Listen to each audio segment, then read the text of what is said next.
Alright guys, तो अब हम लोग चैप्टर 8 करने वाले हैं। और दोस्तों काफ़ी इंपॉर्टेंट चैप्टर है ये, इसीलिए इसको स्किप मत करिएगा, लास्ट तक ज़रूर देखिएगा। ठीक है, तो चलिए हम अपना चैप्टर जो 8 है वो स्टार्ट करते हैं। तो इसके अंदर जो सबसे पहली चीज़ है वो है methods to measure body composition. Basically इसके अंदर बताया गया है कि आपकी जो बॉडी के अंदर फैट परसेंटेज है आप उसको किस किस तरीके से मेजर कर सकते हैं।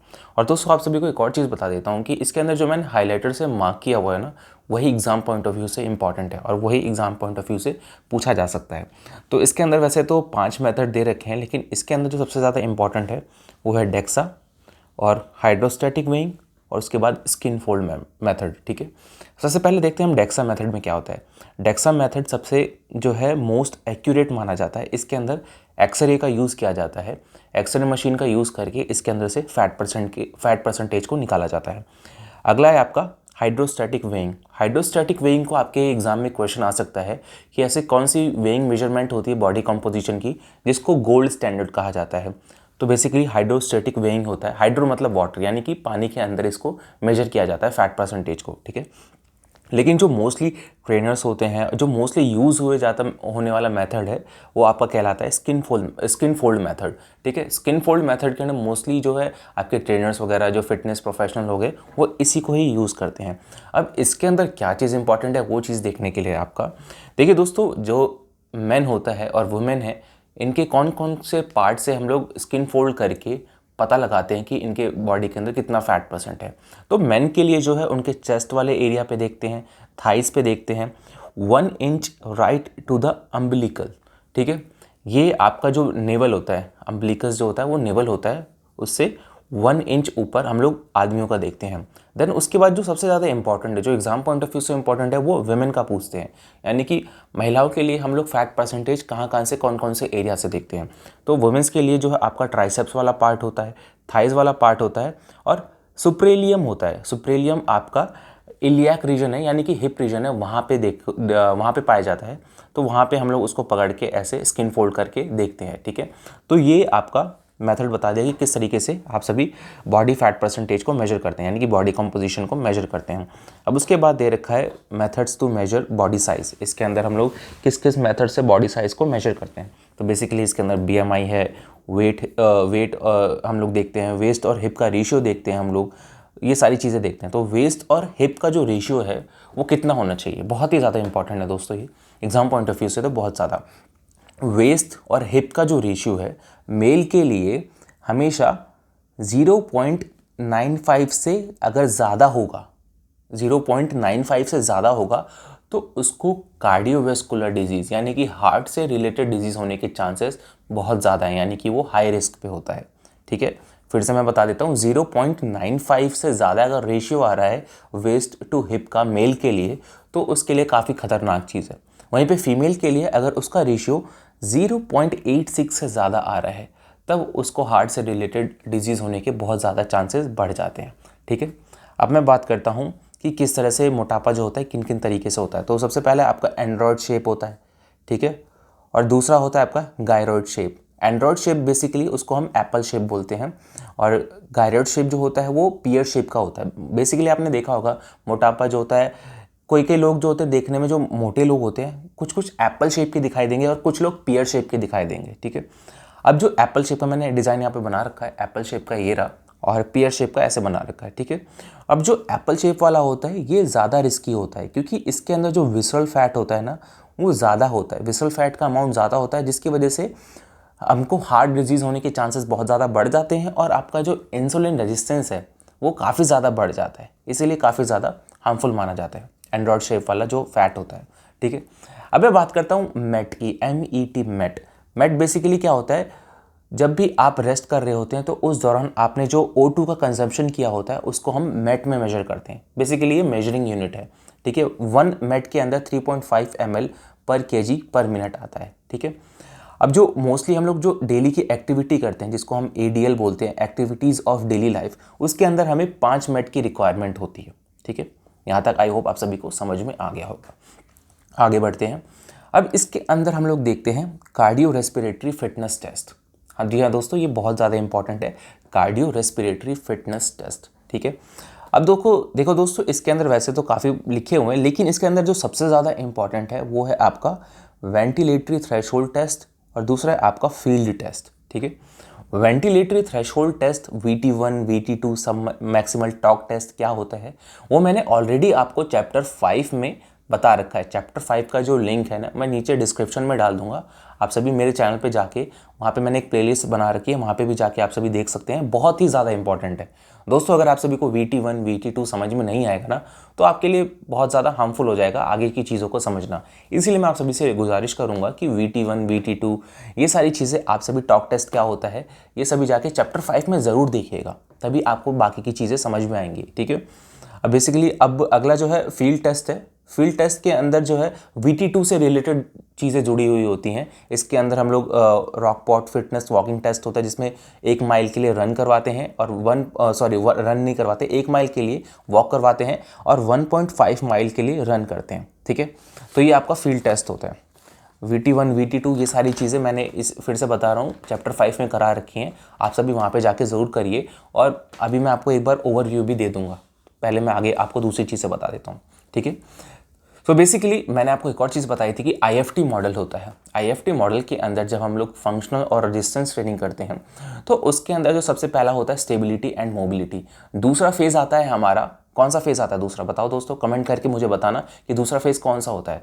दूसरा होता है कि आप सभी को उसको मूवमेंट ट्रेनिंग करानी होती है। ठीक है, अब मूवमेंट ट्रेनिंग के अंदर आपको टेस्ट करना होता है। ठीक है, ये जो मैं जितने भी लिख रहा हूँ ना मस्कुलर फिटनेस टेस्ट, ये दूसरे फेज़ के अंदर आते हैं। ठीक है, दूसरे फेज़ के अंदर आते हैं। और ये जो मस्कुलर स्ट्रेंथ टेस्ट होता है ये आपका लोड फेज़ में आ जाएगा, लोड वाले ट्रेनिंग फेज़ में। और जो पावर टेस्टिंग है ये आपका 4th फेज़ में आ जाएगा, क्योंकि परफॉर्मेंस ट्रेनिंग जो होती है एथलीट्स वगैरह के लिए होती है ना, तो ये 4th फेज़ में आ जाएगा। तो मस्कुलर एंड्योरेंस टेस्ट में हम लोग क्या करते हैं कि आप लोग कितना ज़्यादा पुशअप लगा सकते हैं, कितनी बार पुशअप मार सकते हैं। ठीक है, कंटिन्यूसली। फिर उसके बाद कर्ल अप टेस्ट, यानी कि आप कितनी बार क्रंचेस कर सकते हैं, 1 मिनट में कितने क्रंचेस कर सकते हैं, ये कर्ल अप टेस्ट के अंदर आता है। फिर उसके बाद बॉडी वेट स्क्वाट टेस्ट, यानी कि आप सभी कितने स्क्वाट्स लगा सकते हैं, ये आपका मस्कुलर एंड्योरेंस टेस्ट आता है। एंड्योरेंस मतलब it is the ability of your muscle, लंबे ड्यूरेशन तक काम करने की एबिलिटी आपके मसल की, उसको हम लोग एंड्योरेंस कहते हैं। जब भी आपके सामने एंड्योरेंस का वर्ड आए दैट मीन्स कि वो बात कर रहा है कि वो कितनी लॉन्ग ड्यूरेशन तक वो मसल की एबिलिटी, यानी कितने लॉन्ग ड्यूरेशन तक वो मसल काम कर सकता है। ठीक है, अब मैं बात करता हूँ मस्कुलर स्ट्रेंथ टेस्ट की। मस्कुलर स्ट्रेंथ टेस्ट में हम लोग basically bench press, leg press और स्क्वाट्स को देखते हैं।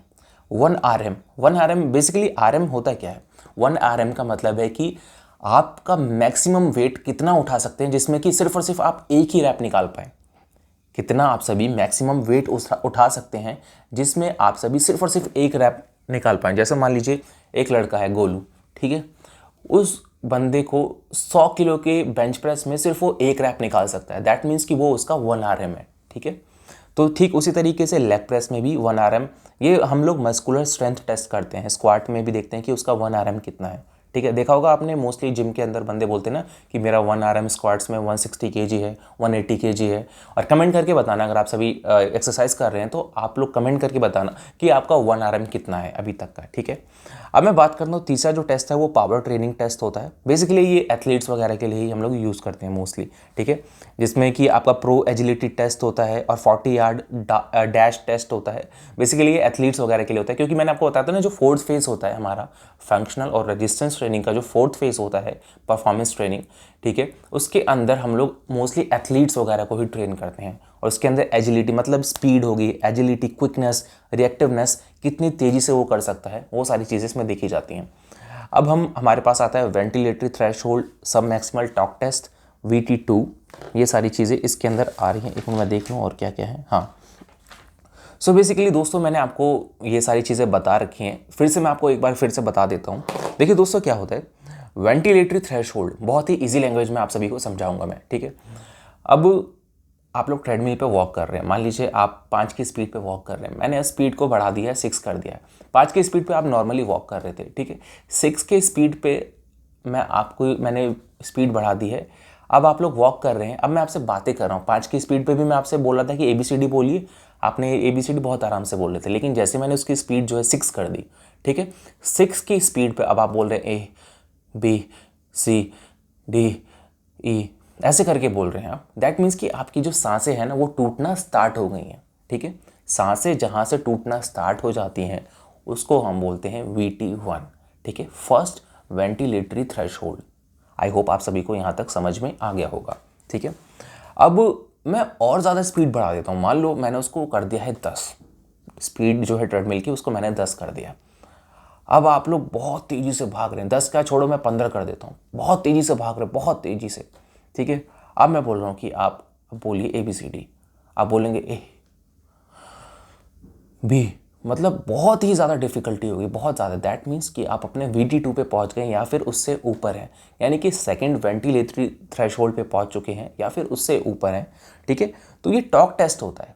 जब हम किसी क्लाइंट को लेके आते हैं, नया क्लाइंट होता है, बिगनर होता है, तो हम सबसे पहले उसको ट्रेडमिल पे लेके आते हैं और उसके बाद हम उसको वॉक करवाते हैं, देखते हैं कि उसकी सांसें टूटना कहाँ से स्टार्ट हुई, और जहाँ से उसकी सांसें टूटना स्टार्ट हुई थी उस पर उसका जो हार्ट रेट था वो कितना था, वो मेजर करना ज़रूरी है, ठीक है। मान लीजिए कि मैं जो है अपनी ग्राउंड फ्लोर से 4th फ्लोर पे चलने में मेरी जो सांसें बहुत ज़्यादा फूलने लग गई। अब ABCD में बोलने में मुझे बहुत ज़्यादा तकलीफ़ हो रही है, यानी कि मेरी सांसें जो टूटना जो था, पहला टूटना जो स्टार्ट हो गया मेरा, वो 4th फ्लोर पे पहुंचने पे मेरी सांसें टूट गई, ठीक है। अब मैं बोल नहीं पा रहा ठीक से, मतलब भी अनकंफर्टेबल हो गया।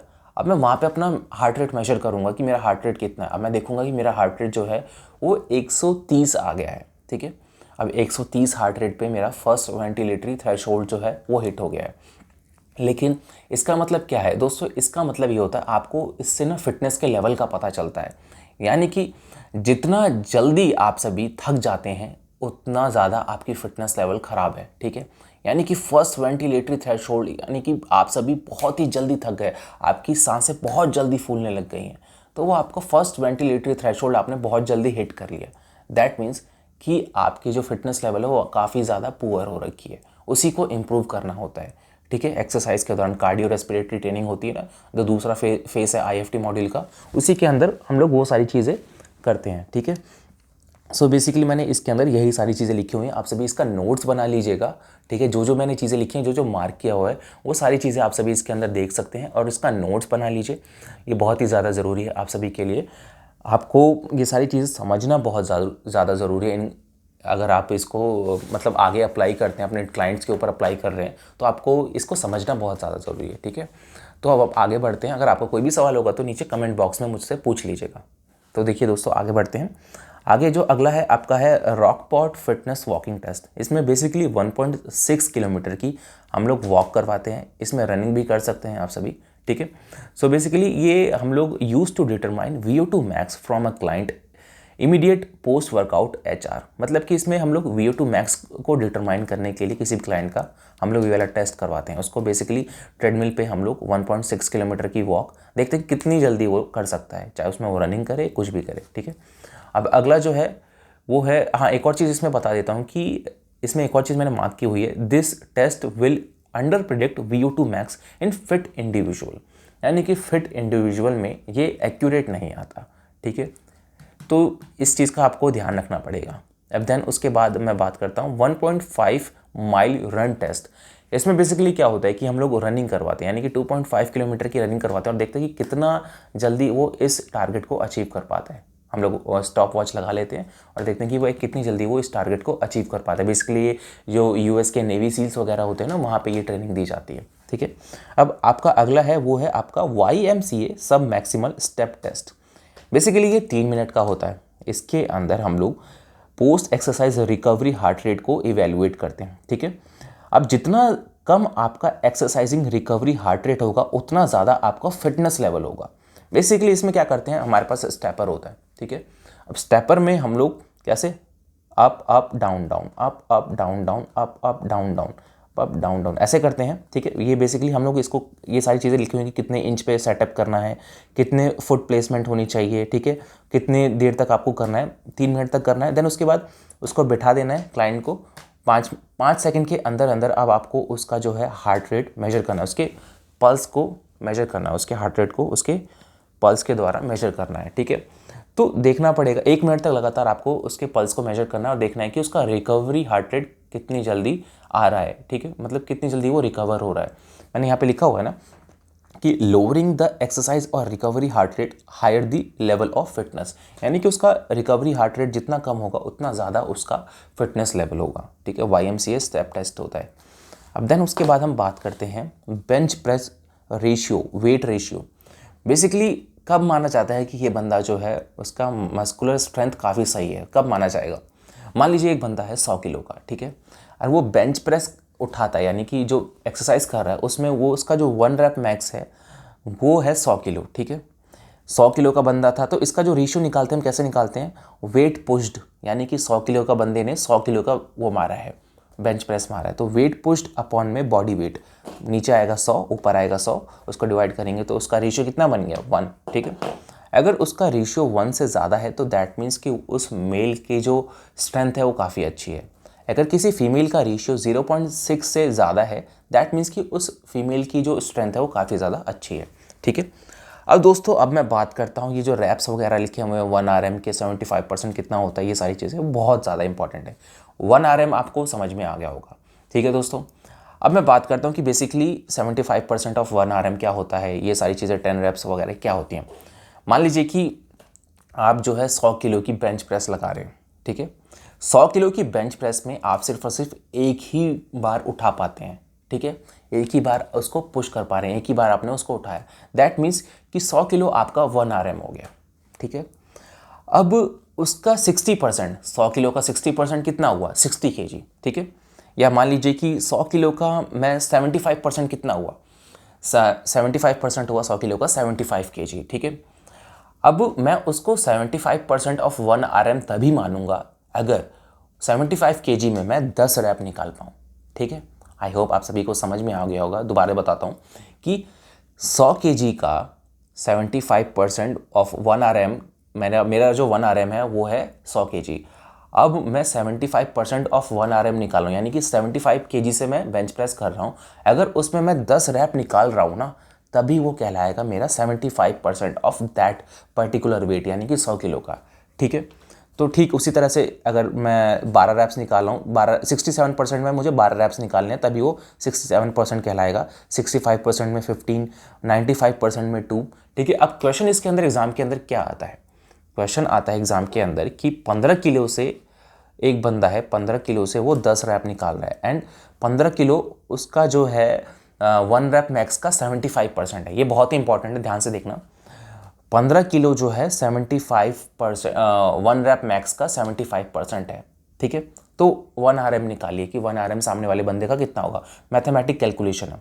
सो मैंने क्या बताया? 15 किलो 75% ऑफ 1 RM, 1 RM की आपको वैल्यू नहीं पता तो इसको एक्स रख लेते हैं, तो 75% इंटू में एक्स इक्वल्स टू कितना किलो? 15 kg।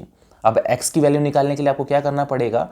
पहली बात तो 75 अपॉन में 100 हो गया ना, परसेंटेज निकालना है, तो 75 अपॉन में 100 तो ऊपर चला जाएगा, तो जो भी पॉइंट आएगा 0.75 आ जाएगा, ठीक है। तो 0.75 इंटू एक्स इक्वल्स टू 15।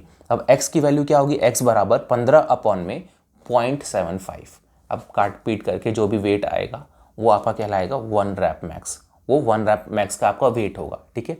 तो ये एग्जाम में ये क्वेश्चन आ सकता है, और आ सकता है कि आता ही है, इसीलिए बहुत इंपॉर्टेंट है। इसके जो बुक्स के अंदर आपको मैथमेटिकल कैलकुलेशन दे रखी होगी वो कर लेना, अदरवाइज मैंने आपको बता दिया इस तरीके से आप निकाल सकते हो, बहुत ही ज़्यादा ईजी है, ठीक है। अब मैं बात करता हूँ प्रो एजिलिटी टेस्ट की।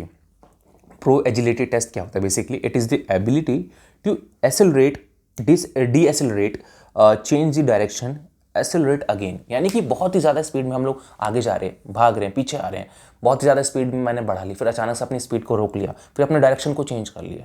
बेसिकली परफॉर्मेंस ट्रेनिंग में होती है, ठीक है। इसके अंदर बेसिकली हम इसको जो है 20 यार्ड एजिलिटी टेस्ट भी बोलते हैं, या फिर 5-10-5 शटल रन भी बोलते हैं। इसके अंदर क्या काम करते हैं हम लोग? हमने 3 कोन लगा दिए, 1 2 3, जो कोन आते हैं ना कोन, 5-5, उसके ऊपर हमने 5-5 यार्ड पे 3 कोन लगा दिए। अब एक बंदे को हमने यहाँ पे खड़ा कर दिया बीच में, हमने एक लाइन से 3 कोन लगा लिया 5-5 यार्ड के डिस्टेंस पे, एक बंदे को बीच में खड़ा कर दिया, ठीक है। अब बोला कि भाई, अपने क्लाइंट को बोला कि भाग।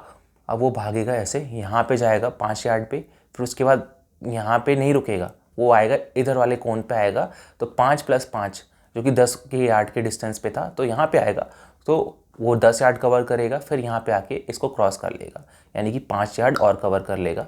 तो दैट मीन्स कि 5, 10 एंड 5, ठीक है।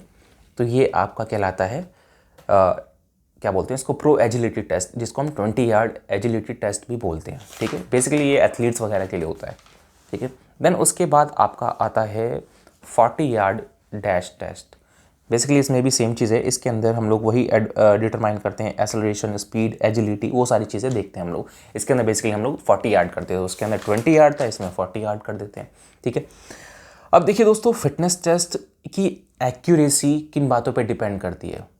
कब ऐसा टाइम होगा कि जो फिटनेस टेस्ट की इवैल्यूएशन है वो इनएक्यूरेट आ रही है, तो उसके अंदर दिया हुआ है, अगर क्लाइंट आपका थका हुआ होगा, उसने प्रॉपर नींद नहीं ली होगी, तो इनएक्यूरेट आ सकता है, इनएक्यूरेसी हो सकती है, जिसकी वजह से हाइड्रेशन लेवल उसका कम होगा, फूड इनटेक उसने टेस्ट से पहले ले रखा है, मेडिकेशन है, इन्वायरमेंट है, डिस्ट्रैक्शन है, या कोई इनएक्सपीरियंस ट्रेनर है, फेलर या इम्प्रॉपर कैलिब्रेशन ऑफ इक्विपमेंट, यानी कि ठीक से उसके जो इक्विपमेंट्स वगैरह हैं वो ठीक से प्रॉपर उसको यूटिलाइज नहीं कर रहा है जो ट्रेनर है या फिर क्लाइंट है। तो वो सारी चीज़ें इसके अंदर दे रखी है। ये दूसरी चीज़ है, यहाँ तक ही आपका चैप्टर जो है ख़त्म हो जाता है।